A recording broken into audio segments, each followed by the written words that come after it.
Fala galera que já é inscrita no Pautas e Táticas ou que vai se inscrever assim que o vídeo acabar. Sextou, acabou que ficou realmente, né, na sexta-feira, a nossa caixinha dessa semana. Eu tinha dito semana passada que podia mudar o dia e tal, mas é porque eu realmente fui moleque, fui maluco e esqueci que o dia da convocação cairia na quarta-feira e não na sexta, porque normalmente é na sexta e tal, mas eu fiquei com aquilo na cabeça de que dia 1º era sexta-feira, não era, foi na quarta, então não alterou aqui o dia da nossa caixinha, mas semana que vem, já podemos adiantar que vai mudar, porque semana que vem, na sexta, é o jogo da seleção, e eu pretendo fazer o pós-jogo na própria sexta-feira, beleza? Então a caixinha da semana que vem, eu vou deixar lá no Instagram, nos stories, @pautas e táticas, na quarta-feira, e na quinta eu venho gravar aqui o vídeo e responder os questionamentos de vocês, beleza?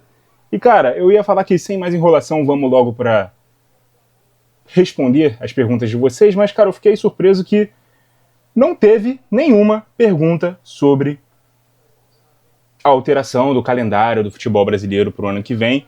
Eu jurava que alguém iria me fazer essa pergunta, ou que alguns de vocês iriam perguntar sobre isso. Ninguém perguntou, eu vou tomar a liberdade de responder, mesmo sem ninguém perguntar, porque eu acho que senão a gente vai acabar perdendo o timing de falar sobre isso. Se deixar para semana que vem, né, vai ficar muito antiga, e no jornalismo a gente aprende que é bom falar da notícia enquanto ela ainda está quente, beleza? Então vou dar aqui a minha opinião, mesmo sem nenhum de vocês ter perguntado, que é um absurdo. Tô brincando. Cara, eu gostei bastante, tá, das mudanças do calendário. Claro que algumas mais do que outras. Por exemplo, se a gente for falar sobre a redução de datas dos campeonatos estaduais, achei ótima.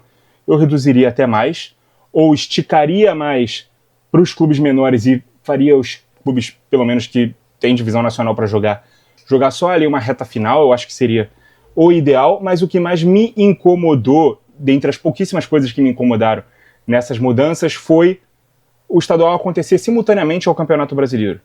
Eu acho muito ruim.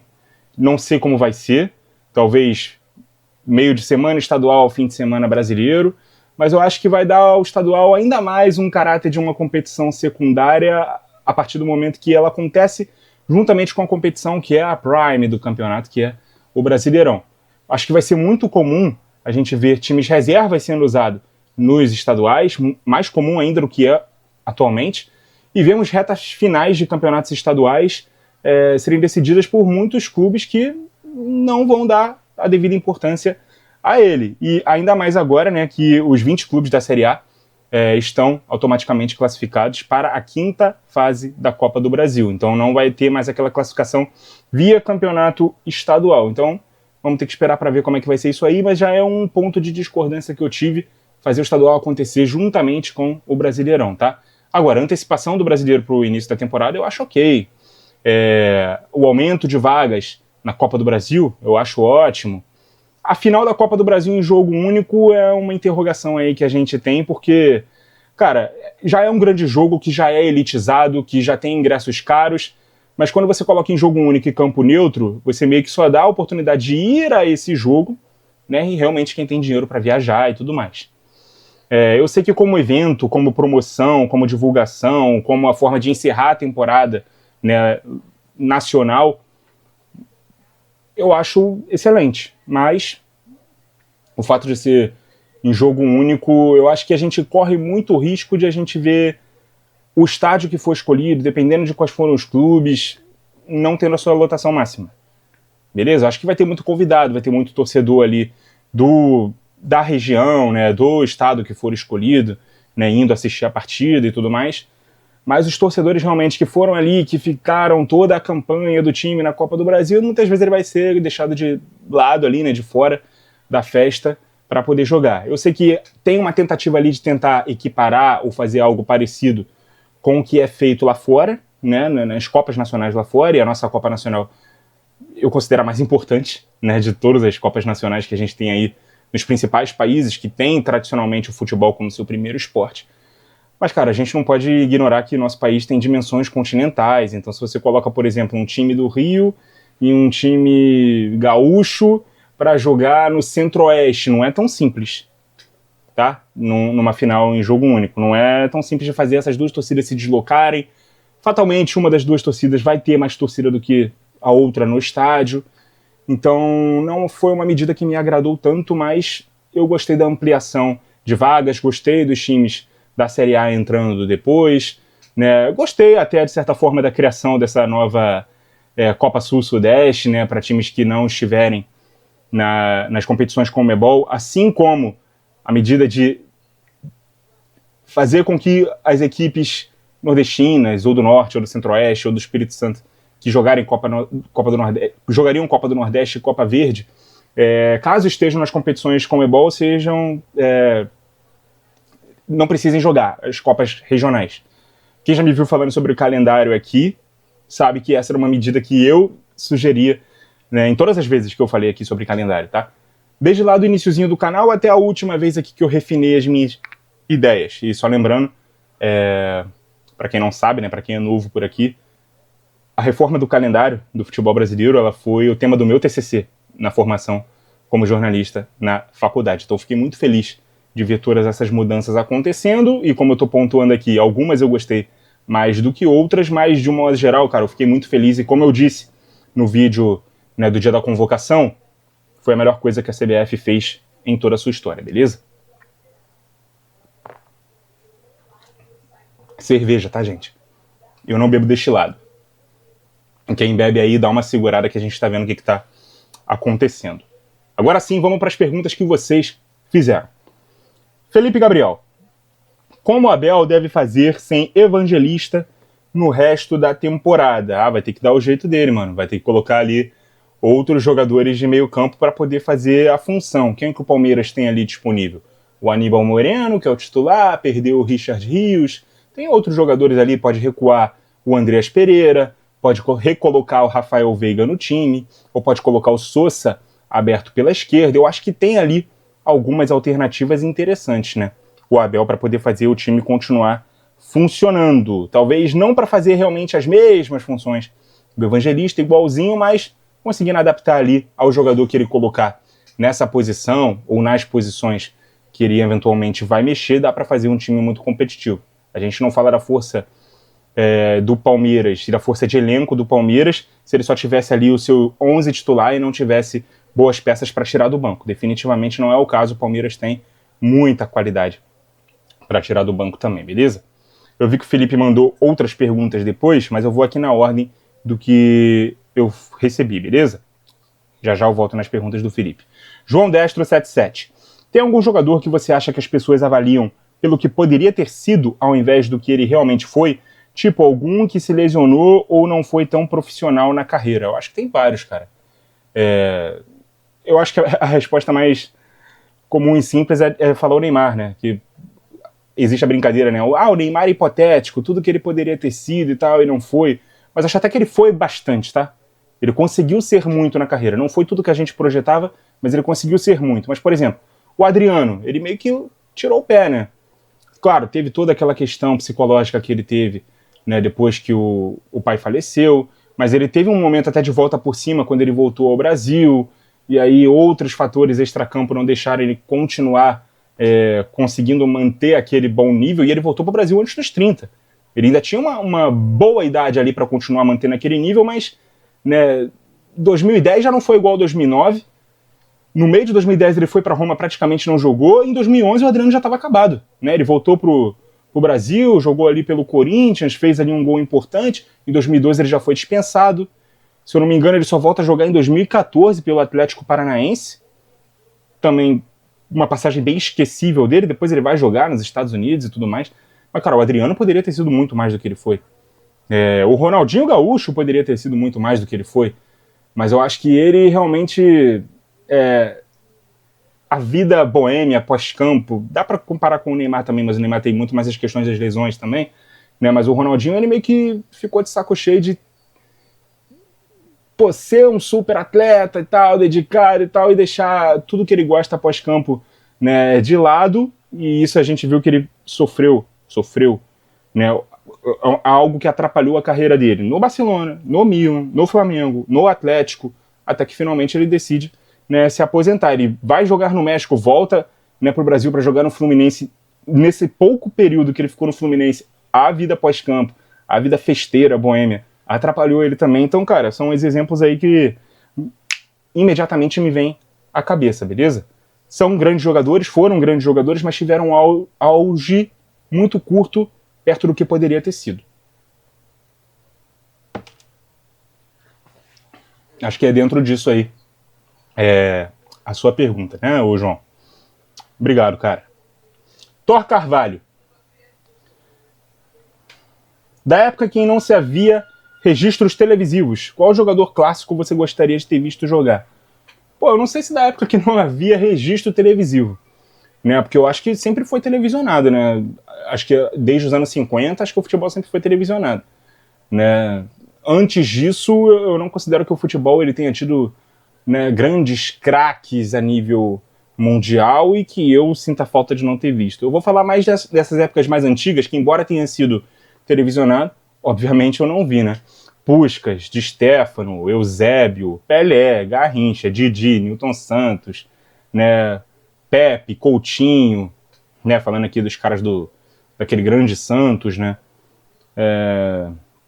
Andando um pouquinho mais para frente, Beckenbauer, né? Gerd Müller, Paul Breitner, Dino Zoff, Johan Cruyff, né? Tô tentando aqui seguir uma linha do tempo aqui, né? Anos 60, anos 70, né? Aí, se a gente for pular já para os anos 80, a gente pode citar Maradona, Platini, Zico, Leandro, Júnior,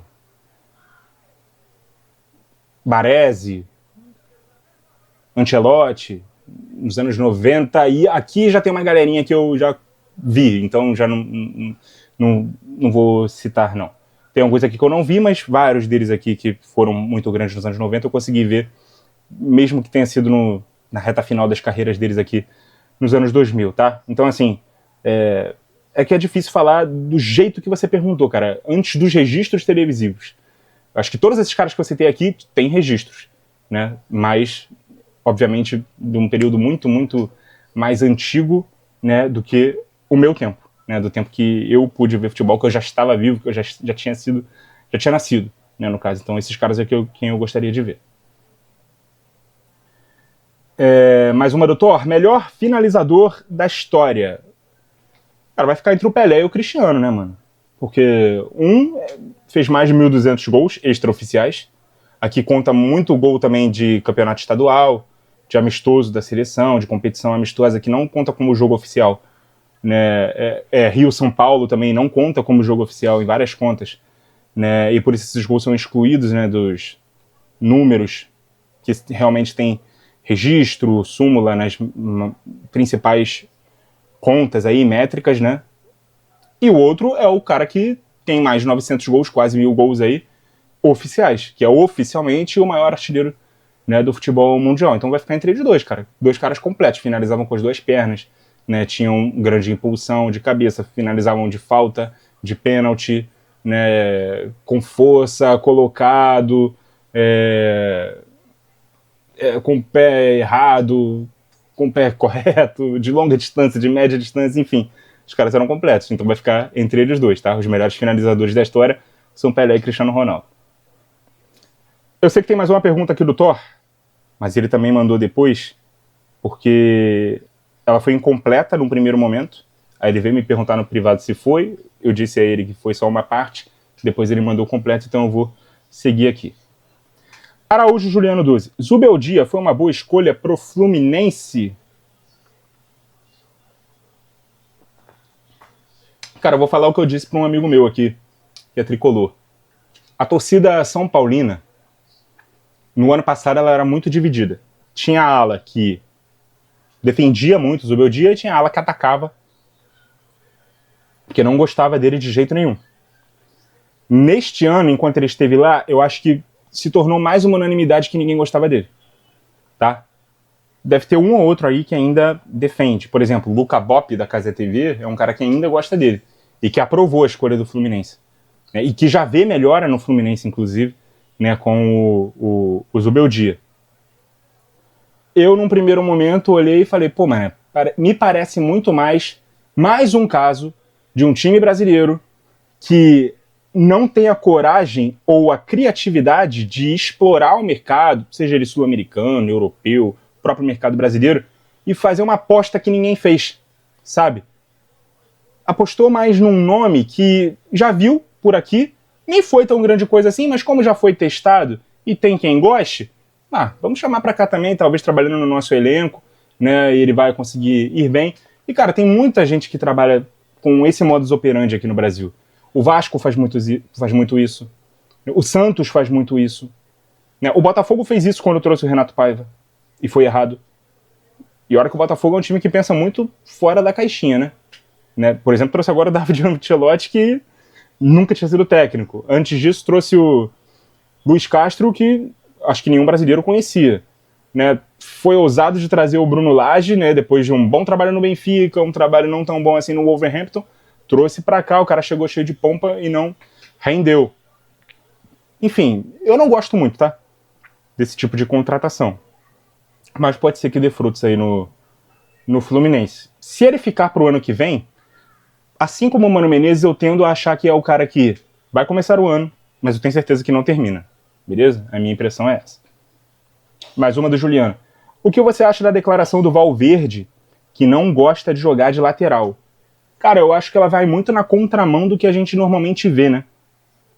Que é o cara dizer que tá à disposição do treinador, o importante é eu estar no time, eu estar jogando, né? E que bom que eu sei fazer várias posições, assim eu posso brigar em várias frentes. Não, ele foi na contramão disso, né? De dizer que essa posição aqui ele não gosta de fazer, embora ele faça bem. Né? Mas aí também, numa necessidade que inclusive o Xabi teve, né, de ter de improvisar um lateral porque não tinha o Carvajal e não tinha o Arnold, né, na última partida da Champions, o Valverde continuou no banco. Né, e ele teve que encontrar uma outra solução ali para o setor, já que não tinha um jogador que era apto para fazer essa posição, mas foi aos microfones dizer que não gosta. Eu vejo com estranheza, cara, esse tipo de declaração.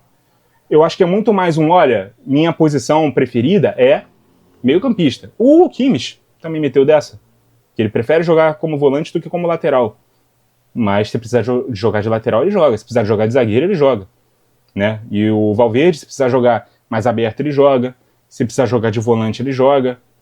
Aparentemente, como lateral, ele não quer jogar mais. É uma pena, porque uma das grandes virtudes do Valverde é essa versatilidade, essa polivalência. Mas se ele não quer mais jogar desse jeito, é uma opção a menos aí pro treinador. Mais uma do Juliano. Palmeiras é campeão mundial? Oficialmente não, né? Mas, cara, eu entendo o torcedor que se considera, porque ele tem respeito pela história, né? E nós temos que olhar os títulos e os campeonatos do passado com o olhar do passado. Se no passado aquilo era encarado como o mundial da época, porque não existia um outro torneio de caráter mundial, então dá pra considerar que era o mundial.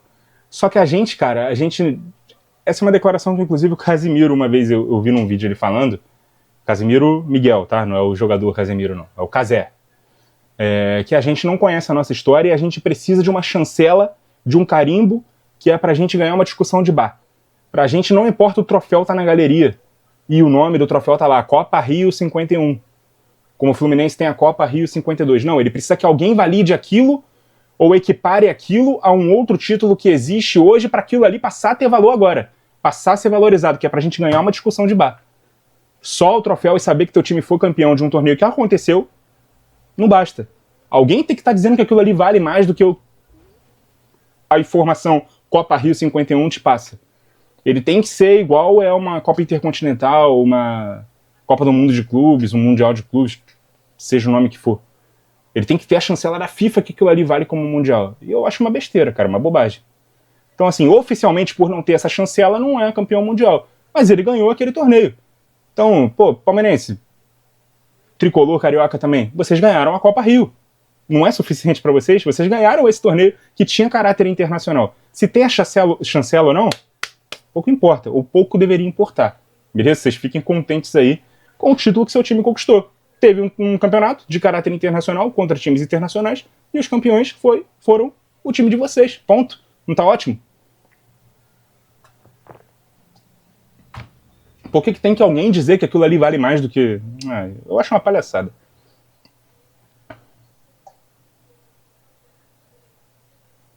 Vamos para mais uma pergunta. É a outra pergunta do Thor. Martinelli do Fluminense tem nível para jogar na Europa? Qual time? Sempre imagino ele no Ajax. Cara, eu acho que seria um bom lugar para ele, porque, né, esses times de ligas menos fortes, mas que são grandes dentro das suas ligas, é um ótimo primeiro destino, né, para jogadores que saem do Brasil. Principalmente aqueles que não são, tipo, nível seleção brasileira, sabe? Não acho que seja o caso do Martinelli. Eu não acho que ele seja nível seleção brasileira, mas acho que ele seja de um muito bom nível. Então, cara, ele jogar num Ajax, num PSV, num Benfica, num Porto, num Sporting, né, num time médio de Premier League, num time médio da Espanha, eu acho que seriam bons destinos para ele, tá? Eu acho que ele tem bola para jogar num time que almeja ser campeão de Champions League. Eu acho que não. Mas um time mediano aí, ou grande de liga mediana, como o próprio Ajax, que você diz aqui, seria um bom destino para ele. Valeu, Thor. Cara, eu acho que o nome desse fera da bola aqui é Matheus, mas o arroba dele é Mat, H-A-A-Z. E aí eu não sei se é uma palavra só, enfim. Como estudar um time? Como ele joga? Quais estratégias? Modelo de jogo? Se jogador fez tal jogada? O porquê? Cara, você tá me dando a oportunidade aqui de fazer a minha propaganda do meu curso de análise tática, me chama no direct, né? Diz que você está interessado, que eu te passo aqui as informações para você fazer o meu curso, que eu te explico tudo isso, cara. Eu te ensino tudo isso. São 12 aulas, tem um PDF ali, né, disponível para você com todos os slides usados em cada aula. Você pode me fazer as perguntas que quiser. Eu posso até demorar a responder um pouquinho, mas eu prometo que eu respondo, né? Tiro todas as dúvidas. E no final do curso, se você quiser, também você pode solicitar um certificado de conclusão, caso você seja, né, estudante de jornalismo, queira se formar em algo e queira incrementar o seu currículo, você pode colocar, registrar lá no seu currículo que você tem, né, um curso de análise tática, né, feito comigo, que sou profissional, sou jornalista formado, tá? Então deve valer alguma coisinha, mesmo que seja só simbólico, só para você guardar ali na estante, imprimir e guardar também, tá valendo. Mas, cara, eu posso te explicar muito bem tudo isso aí, né, dentro do meu curso, beleza? Valeu, Matheus. Eu acho que é Matheus, né? Espero que seja Matheus. André, e o Wirtz, hein? O Wirtz, que é o famoso 007, né? É como ele tá sendo apelidado aí, né? 0 gols, 0 assistências e 7 partidas.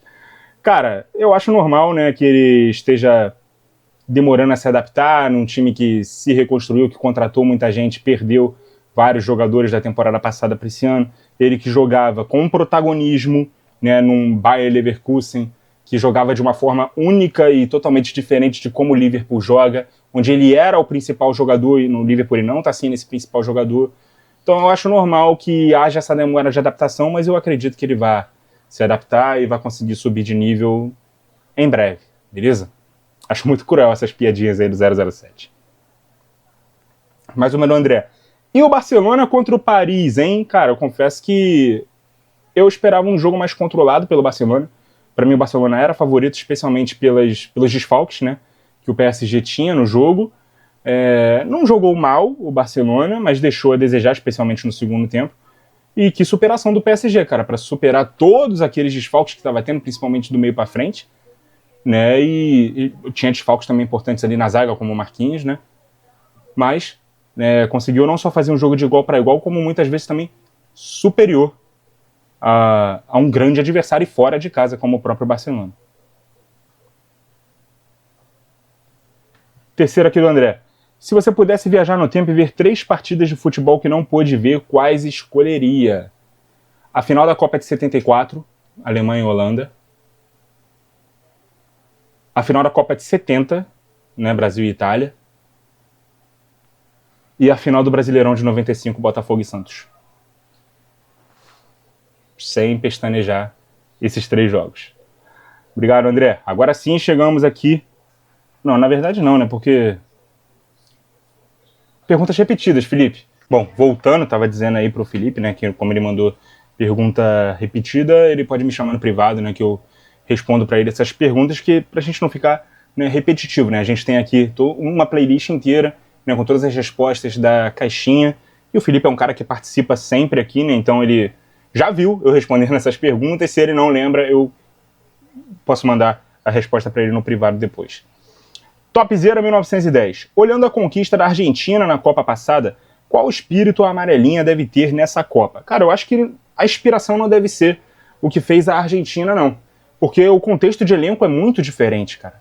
Né? E o contexto de quem é o seu principal jogador também. Mesmo que a gente venha ter o Neymar na Copa, ele não deve ser comparado ao Messi de 2022. Ele não joga a mesma bola do Messi em nenhum recorte da carreira dele. E nem nenhum recorte da própria carreira do Neymar. Ele atingiu algum nível parecido com o que o Messi atingiu, incluindo de 2022 ali com a seleção. Então, a nossa seleção é muito mais técnica, ela pode ser mais coletiva sem ter o Neymar ou sem ter um super craque, uma figura individual que brilhe mais que as outras. E nós não temos aquele time de operário que tinha a própria Argentina, né? Que era um time que jogava para o Messi brilhar e que moldava o seu time, trocava uma peça e mudava o esquema tático para que o seu principal jogador, né, pudesse se sobressair, além, é claro, de anular as principais peças do adversário. Acho que o Brasil nunca vai jogar dessa maneira. Eu acho que o Brasil, você conta nos dedos de uma mão só quantos jogos o Brasil vai ser mais atacado do que ele vai atacar. Vai ter menos a bola do que o adversário. Né? São pouquíssimos jogos. Né? E a Argentina corre esse risco. Né? Correu mais esse risco, né, de se colocar como coadjuvante de vários jogos, e assim ela conseguiu ganhar a Copa. Então não é inspirado no que a Argentina fez que o Brasil deve, né, tentar montar a sua estratégia ou ir com um espírito parecido para a Copa do Mundo. Tá? Se o Brasil quiser se inspirar em alguma coisa do passado, se inspire na seleção de 94, que veio do mesmo tempo de jejum, que vai sair daqui desacreditada pelas eliminatórias que fez e pode ser que termine campeã contra todos os prognósticos e mesmo tendo, né, bastante talento, que talvez passe a ser mais valorizado, inclusive por mim, caso termine com o título da Copa do Mundo. Eu realmente não acredito que aconteça. Eu acredito muito em sequência, em trabalho. Eu acho que nem sempre o melhor vai vencer, mas com certeza quem vai vencer vai merecer. Eu acho que se você fizer tudo certo, ainda assim não é garantia que você vai ser campeão. Mas se você fizer tudo errado também, você pode ter certeza que você não vai ser. E eu acho que o Brasil fez muita coisa errada ao longo desse ciclo. Mais uma do Topzera. Quais as rivalidades que você mais admira no futebol e o porquê te conquistaram? Cara, eu não tenho uma admiração por rivalidade. Eu tenho uma admiração por clássico. Se foi essa a sua pergunta, eu tenho admiração pelo Real e Barça, eu tenho admiração, né, pelo um clássico novo aí, né, que aconteceu mais pelos tempos de City, pelos tempos de Guardiola e Klopp, né, que é a City e Liverpool. Né, eu cheguei a comentar a época que eu tinha Twitter, a época que dava para se dialogar por lá, que o City e Liverpool era o novo Real e Barça, né, que Pepe versus Klopp era o novo Messi versus Cristiano, né, para a gente ter o parâmetro da mudança de como o futebol se tornou menos dos craques e mais dos técnicos. Fiz vídeo, inclusive, essa semana sobre isso. E River e Boca, por exemplo, é um clássico que pela rivalidade também eu gosto bastante. Pela minha admiração, né, pelo Boca, são grandes jogos aí que eu gosto. Esse último mais pela rivalidade, os outros dois mais pela qualidade dos jogos, realmente, beleza? Mais uma do Topzera. Coisas do futebol que você sente falta, seja em qualquer coisa relacionada ao futebol. Mal escrita a pergunta, mas eu entendi, tá, Topzera? Não tão bem redigida, melhor dizendo, né? Mais simpático. Da minha parte falar desse jeito. Vamos ver. Cara, eu gostava do Golden Goal, acho que não é da época de vocês. Né? Quando tinha prorrogação, quem fizesse o gol primeiro era o vencedor e acabava o jogo. Né? Tinha o Golden Goal e o Silver Goal. Silver Goal já não é mais tanto no meu tempo, não. Que aí algum time precisava fazer 2 gols para classificar. Mas o Golden Goal era fantástico. Até a Copa de 98 tinha, depois parou de ter. Eu gostava. Gabriel Baltazar. Pode explicar melhor o impedimento no 2-3-5 no vídeo sobre maiores inovações táticas? Gabriel, eu te mandei uma mensagem no privado dizendo que eu não entendi essa sua pergunta e até o momento que eu gravei a caixinha sua resposta é não ver. Então, cara, eu não sei o que te responder. Explicar melhor o impedimento no 2-3-5 no vídeo sobre maiores inovações táticas. Cara, não entendi a pergunta. Se for sobre a questão de você ter que ter pelo menos 2 jogadores, né? Você tinha, o jogador, para estar em posição legal, ele tinha que estar entre 2 jogadores adversários, entre 3 jogadores, né? Não bastava ser só o penúltimo defensor, tinha que ter mais um. Se for isso, cara, eu acho que tem outros canais aí que podem te explicar melhor do que isso, que eu não tenho tanto conhecimento assim da regra. Mas isso fez com que, por exemplo, o 2-3-5 acabasse, né? Como sistema base. Ele voltou como variação ofensiva. Como sistema base, ele terminou porque, porra, se tinha que ter 3 jogadores entre o atacante e a meta, 3 jogadores adversários, pô, se você tem 2 zagueiros só, é mais fácil, né, do cara se colocar em posição legal. E os times começaram a jogar com 3 zagueiros, em linha de 4 e tudo mais, e é isso aí. Beleza? Mais uma aqui do Gabriel. Pode mostrar na prancheta a forma que o Haaland joga? Acha que o Gabigol jogaria bem de frente pro gol? Cara, acho que o Gabigol jogaria bem de frente, mas ele não joga igual o Haaland, né? O Gabigol precisa se movimentar mais entre as linhas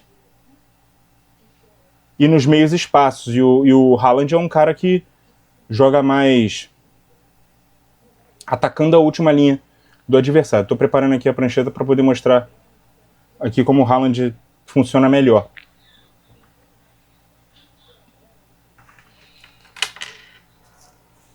Caiu aqui uma peça. Aqui, tá dando pra ver? Vamos supor que esse time vermelho aqui é o time que o Haaland joga. Ele sendo esse atacante aqui. Ele gosta de atacar esse espaço aqui, ó, quando ele enfrenta linhas muito altas. Então sempre que ele recebe esse passe em profundidade, no espaço para correr, e ele tem esse campo aqui para poder correr, né, de forma frontal, ele consegue, né, produzir muito bem as suas jogadas ofensivas. Então o Haaland é um atacante que gosta muito desse espaço aqui para atacar. O Mbappé também, jogando como centroavante, também joga muito bem assim. Ele não é um cara muito de jogar de costas em time mais compactos, onde ele não tem esse espaço para acelerar. Porque ele jogando dessa forma, ele tem muito mais que fazer pivô, girar o corpo para poder passar do marcador, e aqui ele pode ser mais facilmente anulado.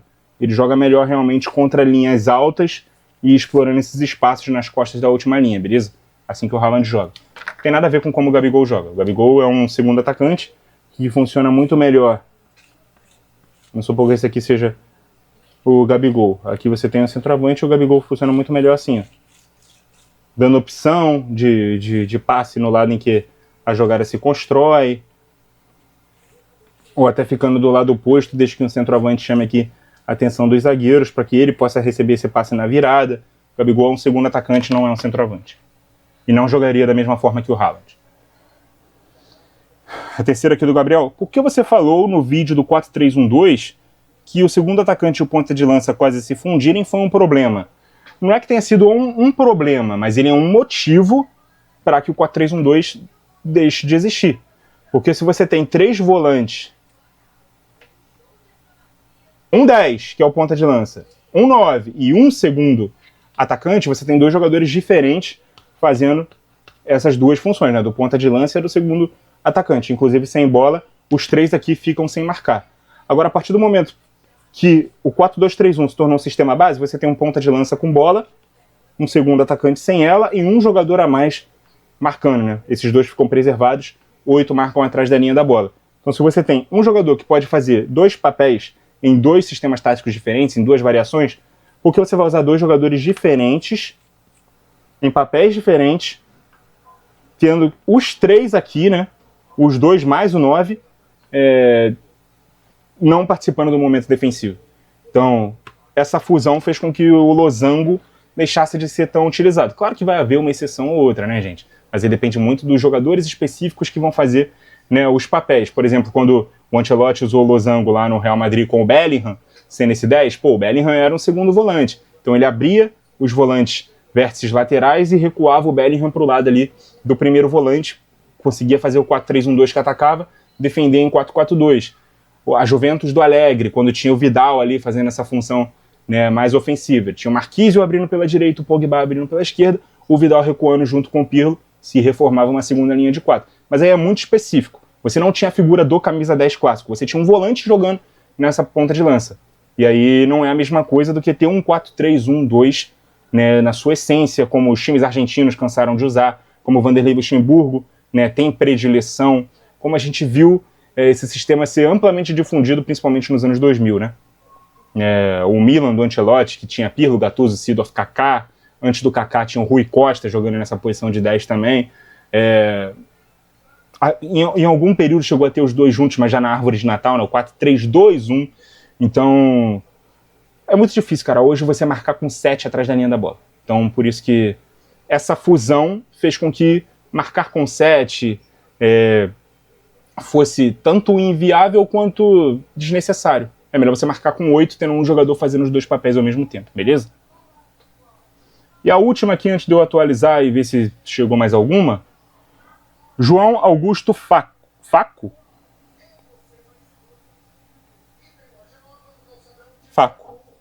O que você acha da tática usada no United de Ferguson? Cara, era um 4-4-2 clássico britânico, não tinha muita inovação tática não, acho que nada mais exemplar do que é um 4-4-2 britânico do que, né, o United do Ferguson, que ele usou quase sempre nesses mais de 20 anos, quase 30 anos que ele esteve à frente do clube.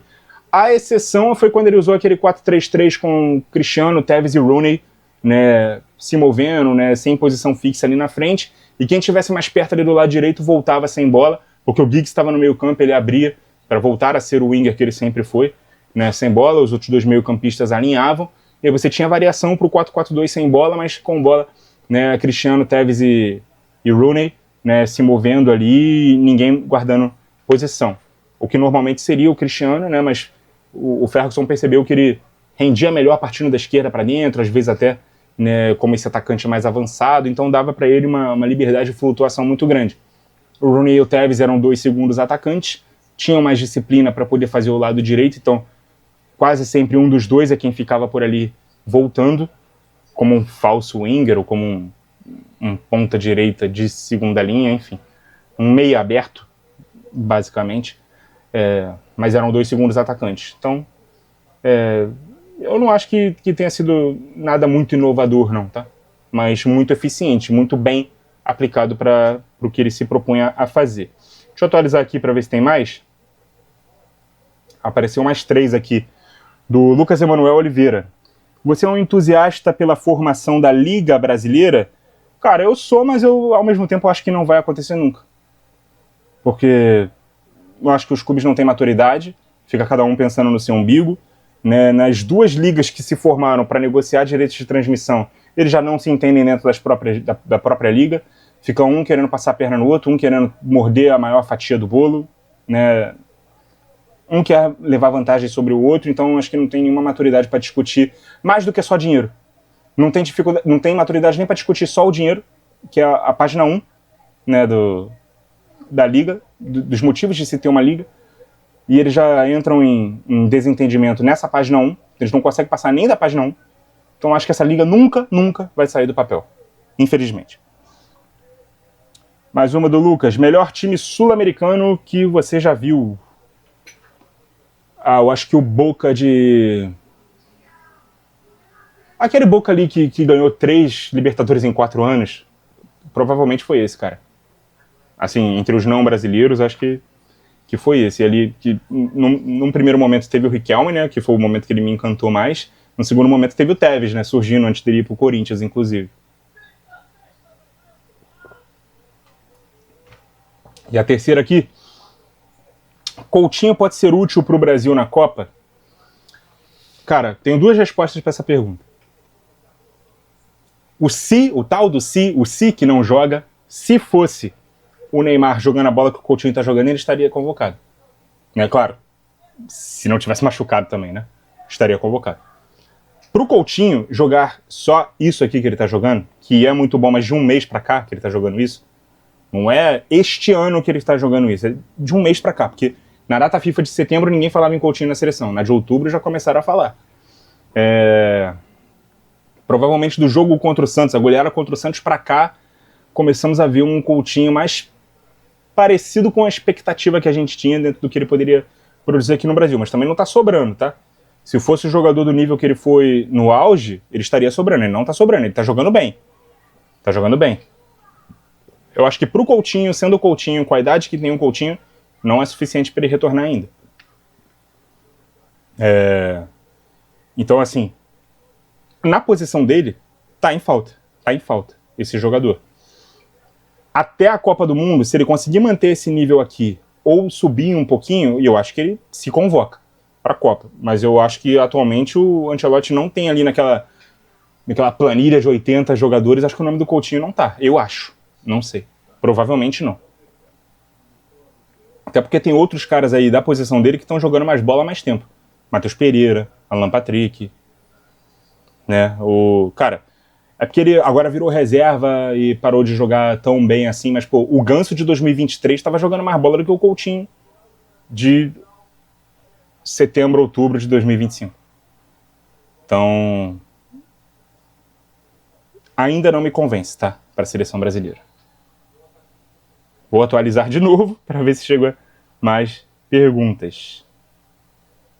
Não, essa então aqui foi a última. Muito obrigado, cara, a todo mundo que participou da caixinha dessa semana, mandou a sua pergunta, tirou um tempinho aí para poder participar, né, do nosso quadro. Né? Semana que vem tem mais, como eu disse, provavelmente vai acontecer na quinta-feira, porque sexta tem amistoso da seleção e eu pretendo na própria sexta gravar o vídeo repercutindo, né, este jogo. Então, agradecendo mais uma vez aí vocês que mandaram pergunta, tiveram paciência para me ouvir respondendo uma pergunta que ninguém me fez, mas que eu queria falar, para poder me posicionar sobre o tema, que eu achei que seria pauta aqui, não foi, mas, pô, para não perder o time, eu fui lá e respondi. E é isso, rapaziada. Muito obrigado a vocês que acompanharam o vídeo até aqui. Continuem ligados no nosso canal. E até a próxima.